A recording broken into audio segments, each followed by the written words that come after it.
Here, listen to this section in Isaiah chapter 8, beginning at verse 6. Inasmuch as these people have rejected the gently flowing waters of Shiloh, and rejoice in Rezin and the son of Remaliah. Now therefore, behold, the Lord is about to bring on them the strong and abundant waters of the Euphrates, even the king of Assyria and all his glory, and it will rise up over all its channels and go over all its banks. So this is a judgment section. Because of the rebellion of the people, then the Lord's going to bring the Assyrians upon them. Then it will sweep on into Judah. It will overflow and pass through. It will reach even to the neck. And the spread of its wings will fill the breadth of your land. And then what's the next phrase? O Emmanuel. O Emmanuel. Now we all know what Emmanuel means. It means God with us. But here it's being used as a title. O Emmanuel. Now keep that in mind, because then it goes on to say, be broken, O peoples, and be shattered, and give ear all remote places of the earth. Gird yourselves, yet be shattered. Gird yourselves, yet be shattered. Devise a plan, but it will be thwarted. State a proposal, but it will not stand. For, and what's odd is, here the New American Standard, instead of saying, O Emmanuel, says, God is with us. But that was the same phrase that was used before. It's the exact same thing in the Hebrew language. For Emmanuel, God is with us.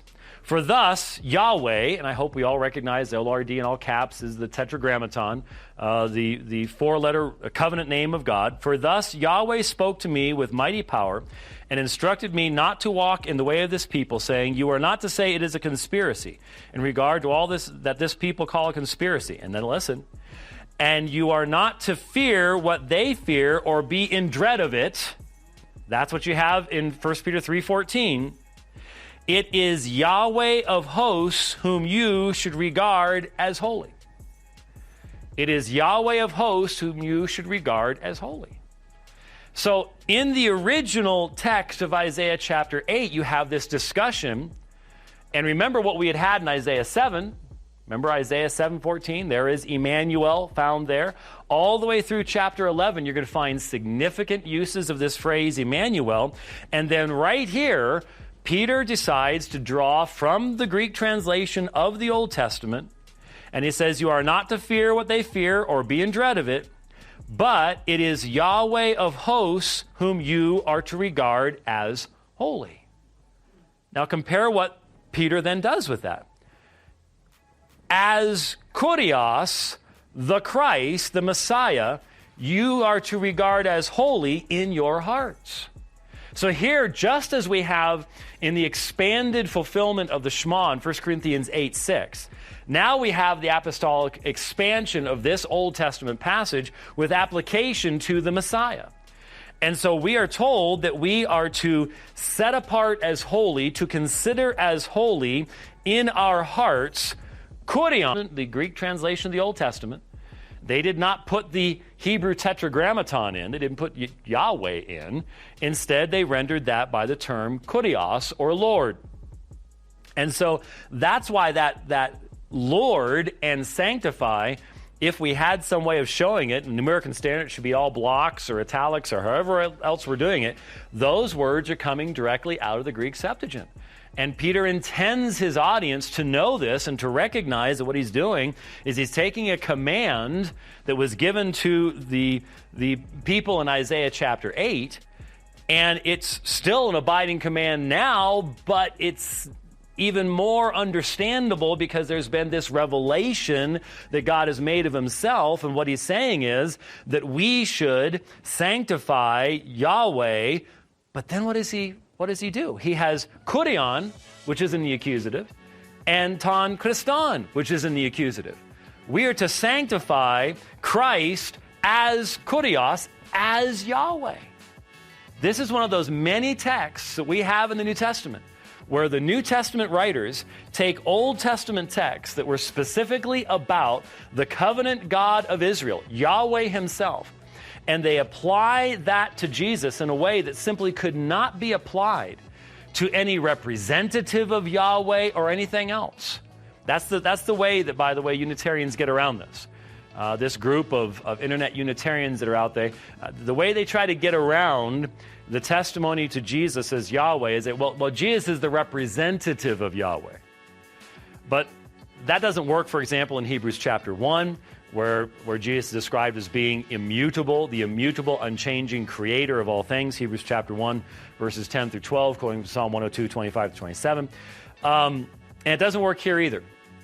Because what we are being commanded to do is in the very center of our existence, in our hearts, we are to consider, we are to set apart the Messiah as kurios in that sense of holiness. The term is hagiadzo, that the root in the original language is saints. That which is hagios is holy. And so we are to treat as holy Christ as kurios in the very center of our being. That is the expanded, fulfilled understanding that the Apostle Peter provides for us here at the beginning of 1 Peter 3:15. Now, this is what I was missing for all of those years, because it's natural for the mind to go directly to always ready to give a defense. But you see, and this is very important, in the text itself, there is something we must do before that is foundational to being ready to give a defense to those who ask us a reason for the hope that's within us. And I'm afraid that I will have to admit that many people who become enamored with the idea of apologetics, and I especially understand, there are young men who get excited about the idea of apologetics. I was a young man when I first started doing apologetics, and so I have to be careful what I say here. But there are many times young men will come up to me after a debate. They will, there's someone here. Who was the fellow that was here that mentioned that you attended the debate I did just a few weeks ago with the imam in Southern California? There we go. There he is. You're not that young, but you know what I mean. Has anybody else attended? Well, I know Brother Renahan has attended a couple of my debates, participated in a couple of my debates. Anyone else attended any of the debates that I've done down through the years? There's just a couple folks. Okay.